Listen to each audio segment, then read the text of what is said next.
Mbashimiye kandi mbahaye ikaze hano kuri Patrick the Motivator. Uyu munsi ndakeka mumeze neza, nanjye meze neza. Mureke rero uyu munsi tuganire ku mugabo bita Leo Messi cyangwa se Lionel Messi. Uyu mupapa yakoze ibintu bikomeye, ariko tugiye kugaruka ku magambo akomeye yavuzwe n'uyu mugabo.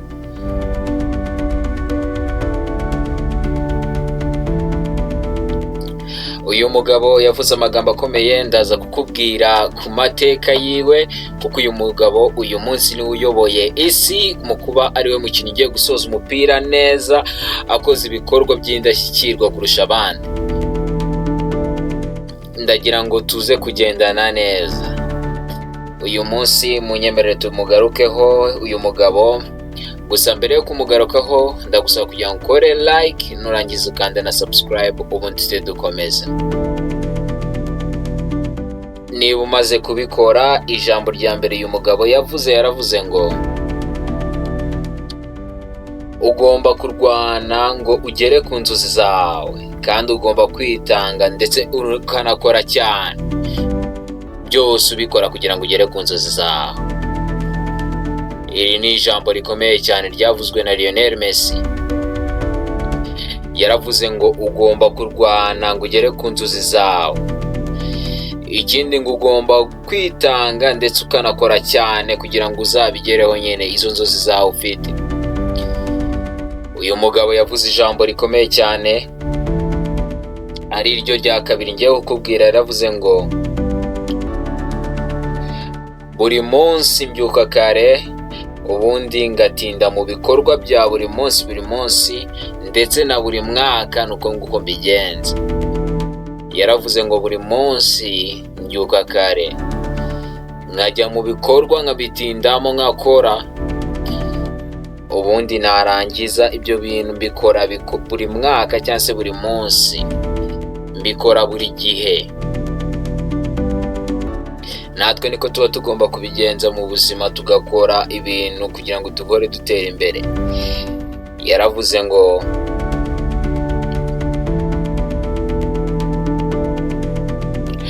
umunsi uzumva ko nta kintu gishyashya ushobora kwiga, uwo munsi uzamenye ko uba watsinzwe. Umunsi uzatangira kumva ko utagikeneye kwiga, uzamenye ko watsinzwe. Ni amagambo akomeye cyane yavuzwe na Leo Messi. Ngo umunsi uzajya wicara ukabona nta kintu gishya, ukumva nta bumenyi ukeneye bundi kwiyungura, ujye umenya ko burya uri umutsinzwi watsinzwe. Yavuze ijambo rikomeye cyane twagarutseho muri iki cyumweru. Yaravuze ngo ugomba kwiyizera wowe ubwawe. Ugomba kwizera wowe uri we. Niba uri Patrick, ukizera uwo uri we, warangiza ugakora. Uyu mupapa ndi kukubwira yavuze ijambo rya gatanu ngiye kukubwira. Aravuga ngo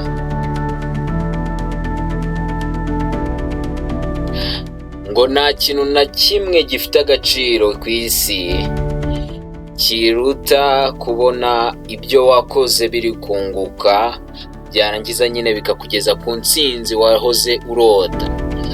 Yaravuze ngo uzishima cyane, uzabona ibintu by'agaciro, ubone igihe uzabona yuko ibyo waharaniye byose biri kugenda bigera ku musozo, bikaba byiza ndetse ukabigeraho. Yaravuze ngo nta kintu na kimwe gifite agaciro nko kubona ibyo wakoze cyangwa se inzozi zawe uri kugenda uzigeraho. Kandi koko nibyo, ni ijambo rikomeye cyane.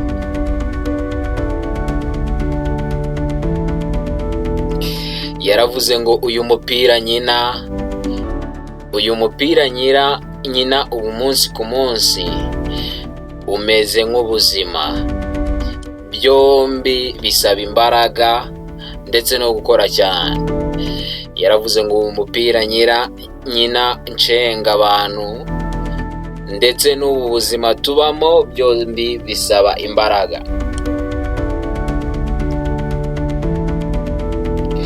Yaravuze ngo kandi umwanzuro ukomeye cyane umuntu ashobora gufata muri ubu buzima ntabwo ufatwa n'imitekerereze, ahubwo ufatwa n'intumbero y'uwo muntu ugiye kuwufata. Umwanzuro ukomeye mu buzima wowe ujya ufata, burya uriya mwanzuro ntabwo ufatwa n'imitekerereze, ahubwo ufatwa n'intumbero yawe bitewe n'ahantu uri kugana. Nicyo kintu gituma ufata umwanzuro runaka, ntabwo ari imitekerereze gusa.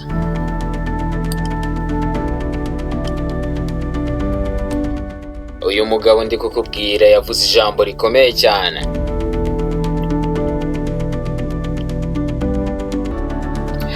Aravuga ngo iteka ryose mpora nshaka ibintu byinshi, haba ibitego cyangwa se gutsinda.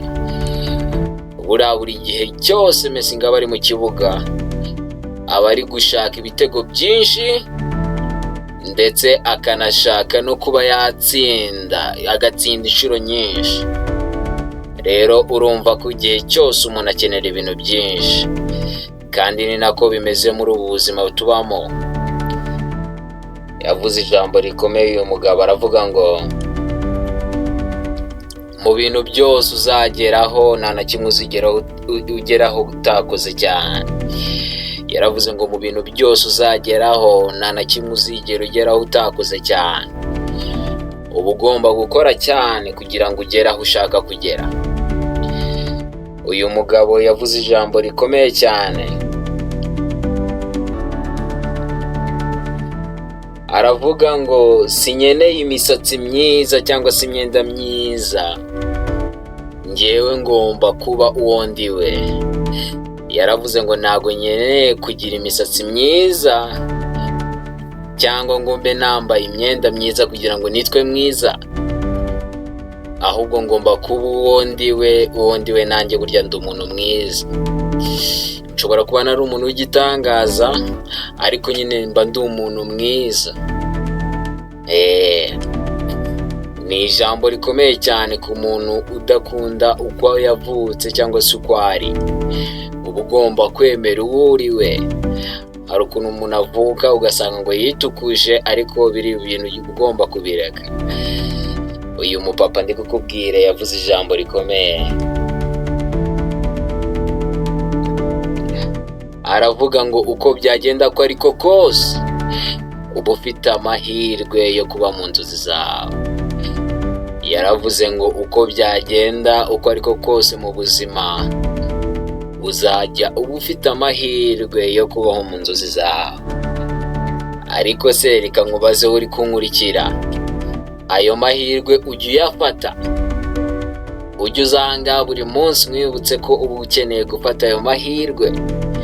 Ahangaha ni kuri Patrick the Motivator. Kugusaba gukora subscribe ndetse no gukanda kuri like, mpora mbikwibutsa ujye ubikora nshuti yanjye, kuko biradufasha bikanyereka ko ibintu mba ndi kubahereza bifite umumaro. Ndagushimiye cyane kuba ubikoze. Uyu mupapa yavuze ijambo rikomeye cyane. Aravuga ngo muri ubu buzima nta maji zihari ngo zigufashe kugera kure, ahubwo ibintu usabwa ni ugukora imyitozo ndetse ugahozaho. Yaravuze ngo muri ubu buzima nta maji zihari, nta muntu uzaza ukora udukoryo kugira ngo ugere ku bintu, ku nzozi zawe, ahubwo icyo usabwa ni ugukora imyitozo ndetse ukanahozaho. Nta muntu uzagukorera amaji kugira ngo ugafate. Wowe icyo ugomba gukora ni ugukora cyane, cyangwa se ugakora imyitozo mu kazi kawe ukora, warangiza ukanahozaho. Ni ijambo rikomeye cyane.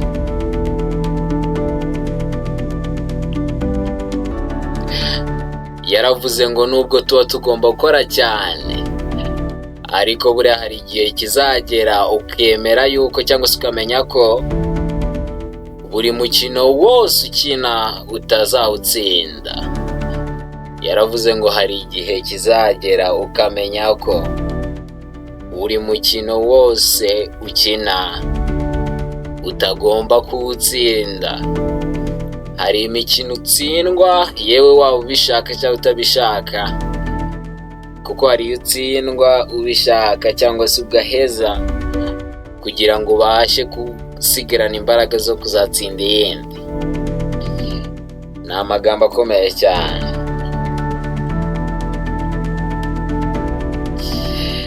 Uyu mupapa yaravuze ngo muri ubu buzima nize ikintu kimwe gikomeye cyane. Yaravuze ngo buriya uramutse ufite ibitambo watamba mu bintu byose, nta kintu na kimwe utashobora kubona.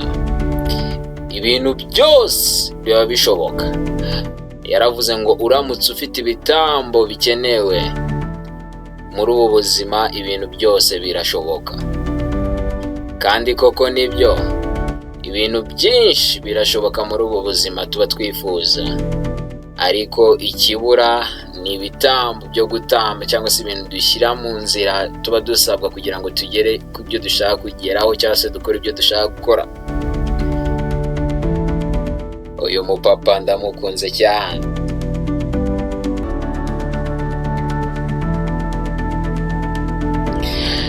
Yaravuze ngo mu kazi kose ukora ujye uzirikana iki kintu. Buriya ibigeragezo byose uzahura nabyo muri ako kazi ukora, ibibazo byose uzahura nabyo, ibyo bibazo niba uri mu kazi uzabasha kubitsinda, ariko uzabitsinda igihe kimwe, igihe ukunda akazi ukora. Niba ukunda akazi ukora, ibibazo byose uzahura nabyo muri ubu buzima uzabasha kubitsinda. Uzabasha kubitsinda. Ibibazo byose ushobora kubikora cyangwa se ukabitsinda mu kazi kawe. Yavuze ijambo rikomeye cyane uyu mupapa. Aravuga ngo buriya ikintu cy'ingenzi ni ugukina neza, warangiza ukanatsinda. Kimwe muri ibi ngibi iyo kituzuye, ikindi ntabwo kiba cyuzuye. Ibi bintu uko ari bibiri biruzuzanya, gukina neza ndetse no gutsinda. Yaravuze ngo muri ubu buzima igihe cyose ngerageza kuzamura urwego narindiho. Yaravuze ngo igihe cyose muri ubu buzima ngerageza kuzamura urwego rwanjye nkajya ku rundi. Kandi uyu mupapa yaravuze ngo buriya uko ukora cyane mu buzima, ukagenda ukora utuntu twinshi cyangwa se ukagerageza, ni kubona amahirwe menshi yo kuva ku rwego wari uriho kugira ngo ujye ku rundi.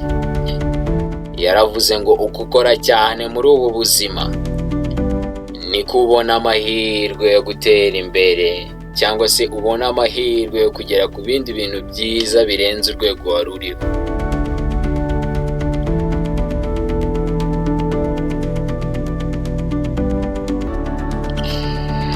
Yaravuze ngo ntucike intege na rimwe, ntugacike intege kuko inzozi zawe iteka ryose zizatwara igihe kugira ngo uzigereho. Yaravuze ngo ntuzacike intege kuko muri ubu buzima inzozi zawe zifata igihe kugira ngo uzigereho. Ku bantu mubizi, Lionel Messi ari mu bagabo bavuzwe cyane bavuga ko atazigera abasha gutwara igikombe cy'isi, ariko nyuma na nyuma yaje kugitwara. Nubwo umuntu wakundaga kumuvuga cyane yari yarapfuye ariwe Maradona, Imana imwakire mu bayo, ariko uyu mupapa nawe ari mu bantu bahatanye cyane. Uyu mugabo ndi kukubwira yavuze amagambo akomeye cyane. Aravuga ngo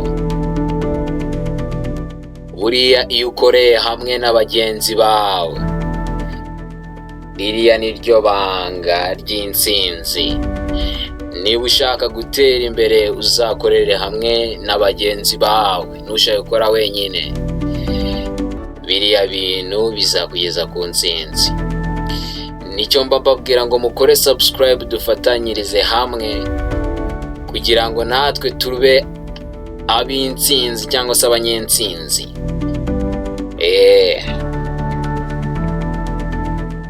Uyu mupapa ndi kukubwira yavuze ijambo rikomeye cyane, aravuga ngo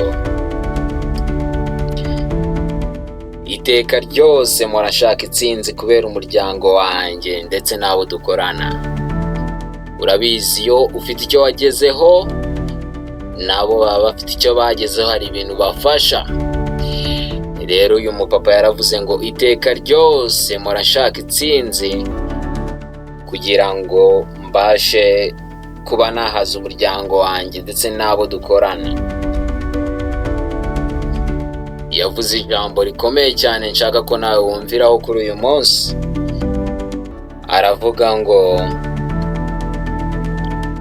buriya ikintu nakubwira, uzubahe buri mukinnyi uwo ari we wese mukinana, uzubahe buri mukozi uwo ari we wese mukorana mu kazi. Biriya bintu birafasha, bituma mushyira hamwe. Ntuzasuzugure mugenzi wawe kuko burya aba afite ikintu akurusha, kabone nubwo yaba ari munsi yawe muri pozisiyo murimo, ariko burya uzubahe umukinnyi mukinana. Uyu mupapa yaravuze ngo disipurine ni byose mu mupira. Yaravuze ngo disipurine, kugira disipurine mu mupira ni byose. Murabizi kumwe abakinnyi bajya bahabwa amakarita y'imituku bikarangira batsinzwe cyangwa se ikipe yabo itsinzwe kubera icyo kintu. Ibaze kuba igihugu cyose gitsinzwe kubera umukinnyi umwe wananiwe kugira disipurine mu kibuga. Ni ijambo rikomeye cyane.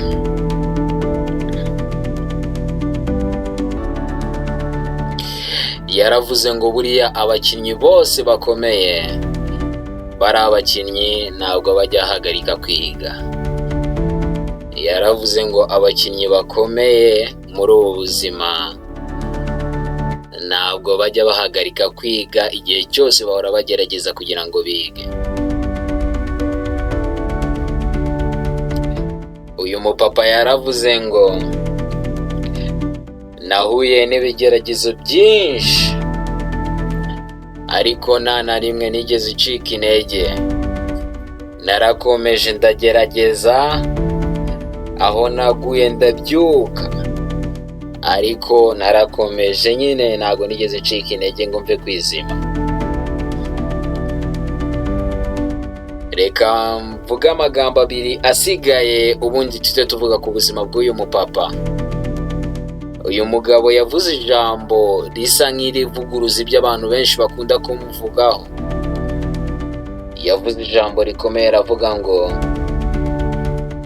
gutsinda ntabwo ari amahirwe, buriya gutsinda no gukora cyane. Yaravuze ngo buriya gutsinda ntabwo ari amahirwe, ahubwo gutsinda no gukora cyane. Uyu mupapa yarongeye avuga ijambo rikomeye cyane, akaba ari naryo jambo ngiye gusorezaho muri ano magambo ubundi tukamuvugaho. Uyu mugabo yaravuze ngo buri munota mu kibuga ni amahirwe yo kuzamura urwego.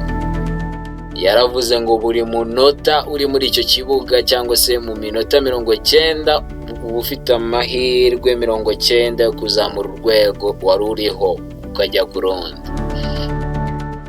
Bivusobanuye ko nawe mu kazi kawe buri munota mu kazi kawe ni amahirwe mashya yo kuzamura urwego uriho.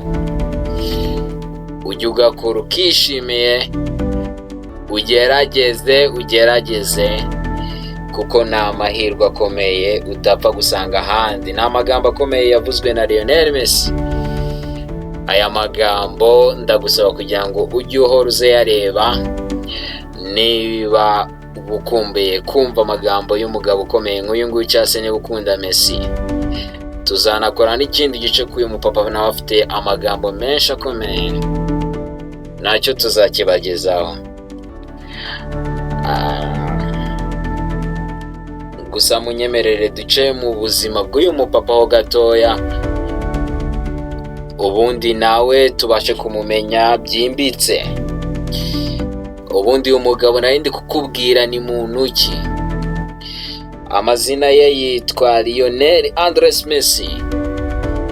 Uyu mugabo akaba yaravutse ku itariki 24 Kamena mu mwaka w'1987.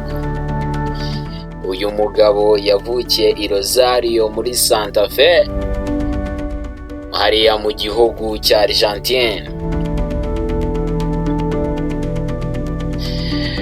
Uyu mugabo ndi kukubwira ni umwana wa gatatu wa George Messi wakoraga mu ruganda, ndetse uyu George Messi akaba yari yarabyaranye Messi n'uwitwa Celia wakoraga mu nzu ikora impapuro hariya nyine muri Argentine. Messi rero yakuriye mu muryango ufite ubushobozi bukeya, ariko nyine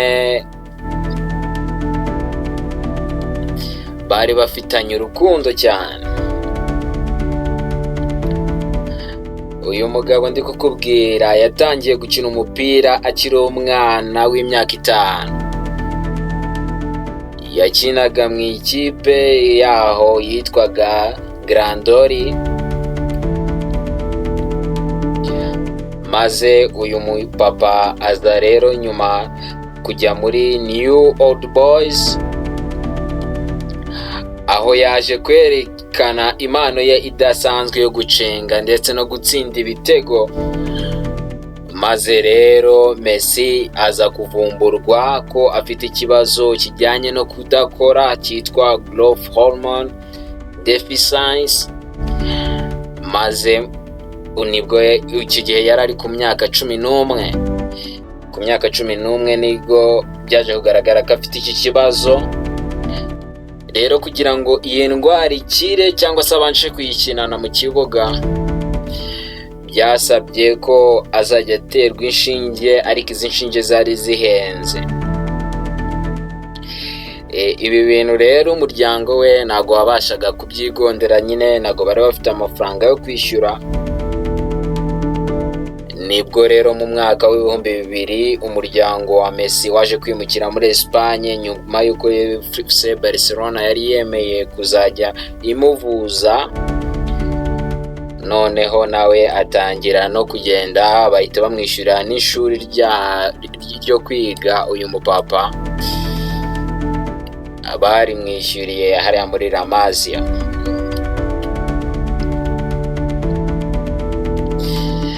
Uyu mugabo rero yagiye akora ibintu byinshi cyane, aza kugenda atera imbere aramamara.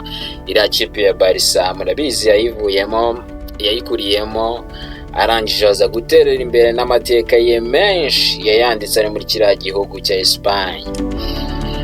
Uyu mugabo ku myaka ye 17 muri 2004 Messi nibwo yakinnye umukino we wa mbere muri Barca. Uyu mugabo yaje kuba umukinnyi rero ukomeye mu ikipe, ndetse afatanya n'umukinnyi Ronaldinho, yafatanyije n'undi ariwe witwaga Eto'o ndetse na Xavi, baza gutwara ibikombe birimo La Liga na Champions League. Uyu mugabo mu gihe cye cy'imikinire yagiye ahura n'ibintu byinshi kandi byiza, kuko uyu mugabo yahuye no gutwara Ballon d'Or, kuko ubu ngubu afite Ballon d'Or 8 zose, niwe mukinnyi wa mbere ku isi ufite Ballon d'Or nyinshi. Uyu mugabo kandi yatsindiye FC Barcelona, aza kwituma itwara ibikombe birenga 30 bya La Liga. Uyu mugabo yatsindiye igikombe cy'isi muri FIFA World Cup mu mwaka wa 2022, aho bari baramaze kwanzura ko uyu mugabo atazatwara igikombe cy'isi iki gihe yari yanasezeye no ku ikipe y'igihugu, ariko baza kumugarura aza kugitwara. Mu mwaka wari wabanjirije uyu nguyu rero, uyu mukinnyi yari yatwaye Copa America mu mwaka wa 2021. Uyu mupapa yakoze ibintu byinshi cyane. Mu busanzwe rero uyu mugabo ndi kukubwira yashakanye n'umugore witwa Lokazo. Uyu mugore bakaba baramenyanye ari mutoya ubwo bari muri Rosario. Uyu munsi ndi kukubwira bakaba bafitanye abana batatu barimo Tiago ndetse na Mateo na Chilo, n'abana batatu ba Leo Messi. Uyu mugabo ndi kukubwira abantu benshi bamufata nk'umukinnyi wicisha bugufi cyane, kuko mu kibuga niwe mukinnyi utarakunze kugaragarwaho no gushwana cyane mu buzima bwe, ndetse no mu buzima bwe busanzwe agaragara nk'umuntu utuje. Uyu mugabo nibyo ngibyo nari mfite kukubwiraho, kuko tugiye kumuvuga bwakwira bugacya. Ayo namwe mu mateka yiwe nshobora kuba nakubwiraho. Ndagushimiye rero, ahangane kuri Patrick the Motivator. Icyo ngusaba ujya tuganire, kuko mba ngufitiye amagambo meza ashobora kugufasha cyane muri ubu buzima. Ni amagambo aba yagiye avugwa n'ibyamamare bigiye bitandukanye. Niba nawe hari icyamamare ukunda ushaka ko twagukoreraho, komenti zanyu ndazisoma buri munsi. Ndagusaba kugira ngo uyikandeho, ubundi dukomeze kwibana hano kuri Patrick the Motivator. Imana ibane namwe, murabizi ko mbakunda mbabwira buri munsi, kuko mumaze kugenda mwagura umuryango mugari. Ndabashimiye cyane, Imana ibahe umugisha.